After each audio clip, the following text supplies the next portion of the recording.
સિંહ મંડળ તારીખ 12 ફેબ્રુઆરી 2018 મેલબોર્ન।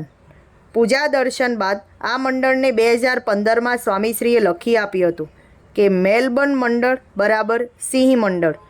તે પ્રસંગની સ્મૃતિ કરતાં આજે સ્વામીશ્રીના સિંહાસનની બંને બાજુએ રમકડાના ભરાવદાર સિંહ મૂકેલા હતા। પૂજા બાદ સૌને જય સ્વામિનારાયણ કરતાં સ્વામીશ્રીએ આ બંને સિંહોને પણ જય સ્વામિનારાયણ એમ કર્યું અને પગે લાગ્યા। આ જોઈને સૌ હસી પડ્યા ને સ્વામીશ્રીની મહિમા દ્રષ્ટિ પર ઓવારી ગયા। વીઆઈપી પ્રોગ્રામ તારીખ 6 ફેબ્રુઆરી 2018 મેલબોર્ન। આત્મમંગલ સ્વામી કહે, ગઈકાલે વ્રજ પટેલ નામનો પર્થનો કિશોર છે, તેનું પ્લેન રાત્રે 11:15 વાગે અહીં પહોંચવાનું હતું ને આપણું તો 9:30 વાગે આવી જવાનું હતું। હવે તેનો તીવ્ર સંકલ્પ હતો કે સ્વામીશ્રીના દર્શન થાય, પણ તે કોઈ રીતે શક્ય જ નહોતું। પણ આપણું વિમાન 2.5 કલાક મોડું પડ્યું। 12 વાગે તો લેન્ડ થયું ને વ્રજને એરપોર્ટ પર સ્વામીશ્રીના સરસ રીતે દર્શન થઈ ગયા। પરમચિંતન સ્વામી કહે, બાકી સિંગાપોર એરલાઇન્સ કોઈ દિવસ મોડી હોય જ નહીં। સંતો કહે, આના માટે જ હશે। સ્વામીશ્રી વાતને થોડો જુદો વળાંક આપતા હસીને કહે, આપણે બધે વીઆઈપી પ્રોગ્રામ થાય છે તો પણ એ ગયો। તારીખ 12 નવેમ્બર 2024 અમદાવાદ। મધ્યાહન સમયે ઉત્તમયોગી સ્વામીએ સ્વામીશ્રીને સહજ જિજ્ઞાસાથી પૂછ્યું, સ્વામી, મને આપનામાં કેટલા ટકા મનુષ્ય ભાવ આવે છે? સ્વામીશ્રી જાણે સમગ્ર સત્સંગને ઉદ્દેશીને જવાબ આપતા હોય તેમ કહે, 1% મનુષ્ય ભાવ આવે તો પણ એ ગયો। ઉત્તમયોગી સ્વામી આ પ્રસંગનું મનન આપતા કહે છે, આમ આ સત્સંગની માર્કશીટ સાવ જુદી છે। 100% દિવ્ય ભાવ હોય અને 0% મનુષ્ય ભાવ હોય તો જ પાસ થવાય, બાકી 99% દિવ્ય ભાવ હોય તો પણ એ ફેલ। એકદમ સ્થિર તારીખ 5 ફેબ્રુઆરી 2018 સિંગાપોરથી મેલબોર્ન।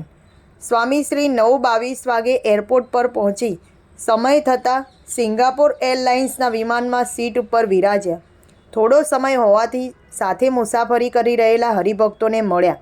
આ વિમાનના કેપ્ટન અને કો પાયલટ પણ સ્વામીશ્રીના સમાચાર સાંભળીને ખાસ દર્શન આશીર્વાદ પ્રાપ્ત કરવા આવી પહોંચ્યા। વિમાન ઉપડવાનો સમય થઈ ચૂક્યો હતો ત્યાં જાહેરાત થઈ કે ટેકનિકલ ફોલ્ટને લીધે 1 કલાક મોડું ઉપડશે। તેથી સ્વામીશ્રી ભોજન તેમજ થોડું વાંચન કરી વિમાન ઉપડે ત્યાં સુધી બેઠા બેઠા આરામમાં પધાર્યા।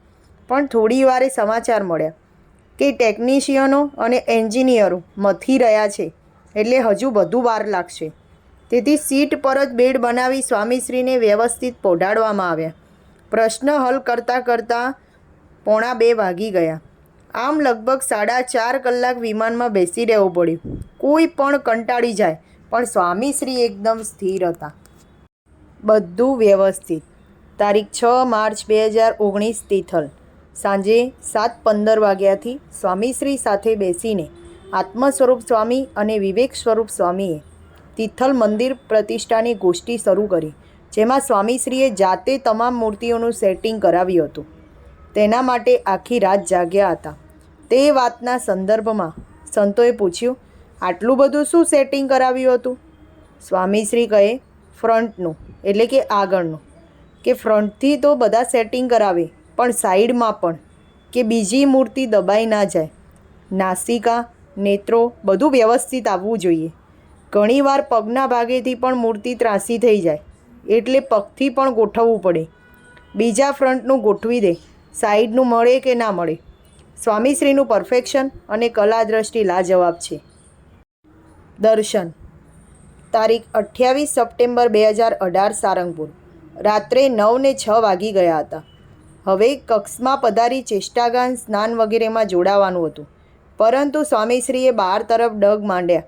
સેવક સંતોએ કહ્યું, સ્વામી, આ તરફ કક્ષમાં જવાનું છે। સ્વામીશ્રી કહે, દર્શન? ભલે મોડું થયું હોય ને દર્શન કરવા જઈએ તો વધારે મોડું થવાનું હોય, પરંતુ સ્વામીશ્રી શાસ્ત્રીજી મહારાજ અને ગુરુવર્યોના પ્રાસાદિક કક્ષોના દર્શન છોડવા માંગતા નહોતા।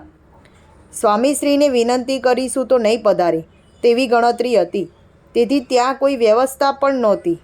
પણ સ્વામીશ્રી તો નીકળ્યા। થોડી દોડાદોડ થઈ ગઈ। ફટાફટ પ્રાસાદિક ઓરડાઓના દરવાજા ખુલવા લાગ્યા અને વ્યવસ્થા થવા લાગી।